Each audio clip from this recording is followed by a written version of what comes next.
नमस्कार। क्योंकि income tax का सीजन चल रहा है तो नॉर्मली गिफ्ट ट्रांजेक्शन्स को लेके पब्लिक में हमेशा क्वेरी रहती है कि ये गिफ्ट टैक्सेबल है या नहीं है।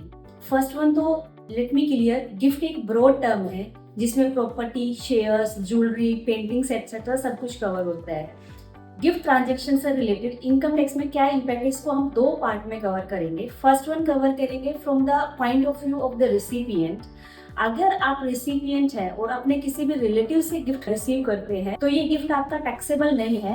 एज सच इनकम टैक्स में आपको कहीं पे भी रिपोर्ट करने की जरूरत नहीं है, बट अगर आप फिर भी रिपोर्ट करना चाहें तो इसको एग्जेम्प्ट इनकम के अंदर शो कर सकते हैं। सेकेंड वन, अगर आपने गिफ्ट नॉन रिलेटिव से रिसीव किया है, इनकम टैक्स के सेक्शन 56 में कवर नहीं है, in that case in aggregate 50,000 से ज्यादा अगर इन्हें फाइनेंशियल ईयर आपने रिसीव किया तो वो टैक्सेबल होता है और उसको आपको इनकम फ्रॉम अदर सोर्सेज में रिपोर्ट करने की जरूरत होती है।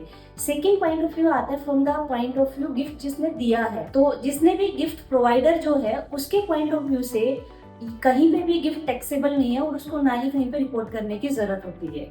ऐसे ही मोर अपडेट्स के लिए हमें यूट्यूब पे आप सब्सक्राइब करें एंड इंस्टाग्राम पे फॉलो करना ना भूलें। Thank you so much.